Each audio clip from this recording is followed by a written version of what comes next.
이게 마치 방학 숙제 같은 거지. 알면서도 방학 내내 놀면서도 안 하면서도 마음을 불편하게 한단 말이야.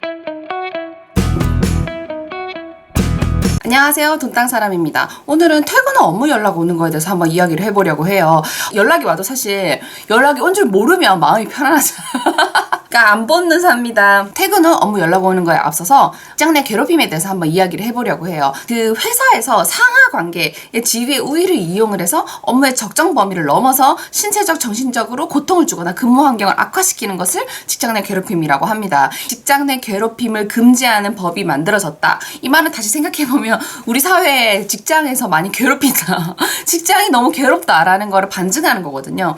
얼만큼 우리를 직장에서 괴롭게 하는지 한번 설문조사를 가지고 와봤는데요. 2023년 조직진단 점수가 60.7점으로 2022년 68.7점보다 8점 정도 하락했대요. 100점이 제일 좋은 회사고 0점 갈수록 안 좋은 회사인데 나라의 조직 문화 자체가 전반적으로 8점이나 떨어졌다는 거예요. 이렇게 받아쓰기나 이런 거 할 때 60점, 68점 이렇게 맞아오면 엄마한테 혼났거든요. 이게 지금 받아쓰기 68점 맞아서 되냐? 90점, 100점 못 맞아도 이게 70점은 넘어야지 라고 말을 할 정도였는데 꽈락만 겨우 면한 정도의 문제라고 볼 수 있어요. 사실 좀 되게 심각한 문제죠. 조직 진단 점수를 가장 많이 낮춘 내용 중에 하나가 바로 직장 내 괴롭힘이라는 거죠. 직장 내 괴롭힘의 형태 중에서 어떤 형태가 있었냐면 60.5%가 휴일을 포함해서 퇴근 시간 이후에 직장에서 전화를 받거나 SNS를 통해 업무 연락을 받았다. 이게 퇴근을 해도 퇴근한 게 아니다. 그러니까 나의 삶의 질을 낮추는 부분이 직장 내 괴롭힘이다 라고 느꼈다라는 거죠. 퇴근을 하고 집에서든 밖에서든 계속 업무를 처리를 해야 되는 거죠. 그러다 보니까 사실 이게 공짜 야근인 거예요. 회사에서 주말에 연락이 와. 근데 그 답변을 안 했어. 답변을 안 했다고 또 욕을 막 이렇게 먹고 이게 지금 바로 우리 노동법에 근로시간과 관련된 부분이 없는 게 가장 큰 문제예요.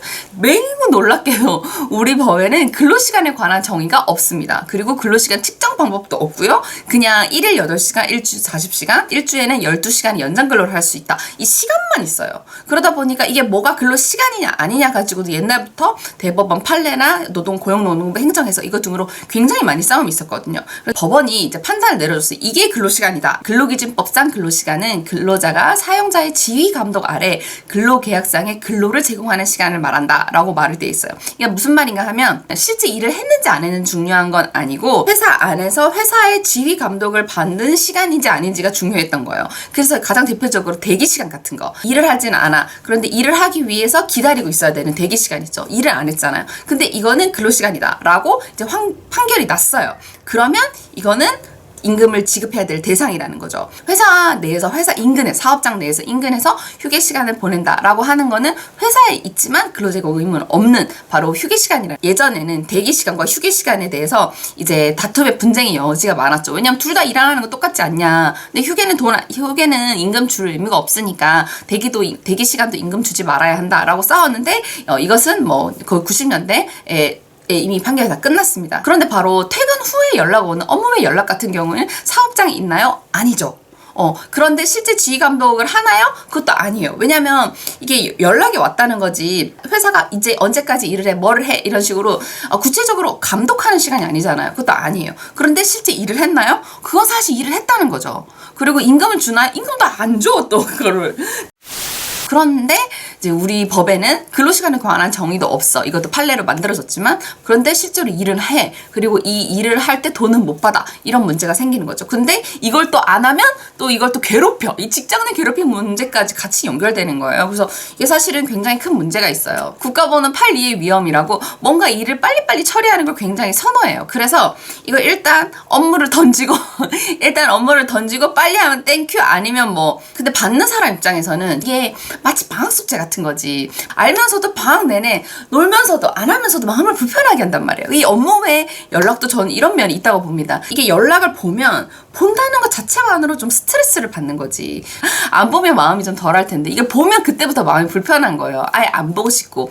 그래서 제가 제안드리는 방안은 크게 두 가지가 있습니다. 첫 번째 방법은 뭐냐면 하나는 업무폰 사용하기예요. 이 업무폰은 이제 근로자 개인으로 사용한다기보다는 이제 회사 차원에서 업무폰을 위주로 좀 사용을 했으면 좋겠다라는 내용입니다. 개인폰과 업무폰이 구분이 되잖아요. 업무 외 시간에 연락을 하더라도 직원 놔두고 가면 되니까 업무 외 연락이 자연스럽게 감소되는 효과도 생기고 직무 관련 스트레스가 굉장히 감소하게 됩니다. 회사 입장에서는 훨씬 더 큰 장점이 있는데 어떤 거냐면 바로 인수인계 문제와 영업 비밀 보호에 관련된 문제입니다. 그 직원이 그 자리에 뭐 10년, 20년, 뭐 100년, 200년 계속 있는 게 아니잖아요. 그런 경우에 인수인계 문제가 항상 생겨요. 그런데 업무폰이 있다? 그럼 그 업무폰에 이제 관련 업무 내용의 기록이라던가 문자, 카톡, 메신저, 메일 이런 부분이 다 남아있게 되잖아요. 그러다 보니까 그 인수인계를 함에 있어서 회사 자산으로 운영되다 보니까 그걸 훨씬 활용하기가 용이한 거죠. 그리고 또 이 업무폰에 관련된 정보에는 개인과 관련된 정보가 아니라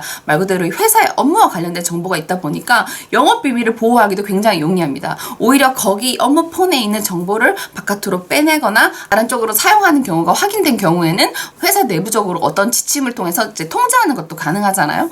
그 업무 외에 연락을 하는 거에 대해서 이제 회사 입장에서도 이런 큰 장점이 있으니까 업무폰을 사용하는 건 좀 어떨까 생각을 해봅니다. 그리고 또 하나는 우리 회사에서 업무폰을 사용하지 않아. 그런 경우에 저는 개인적으로 그 카카오톡에 멀티 프로필 기능을 좀 사용했으면 좋겠다라고 말씀드리고 싶어요. 기본 프로필을 이제 저는 이렇게 비워놔요.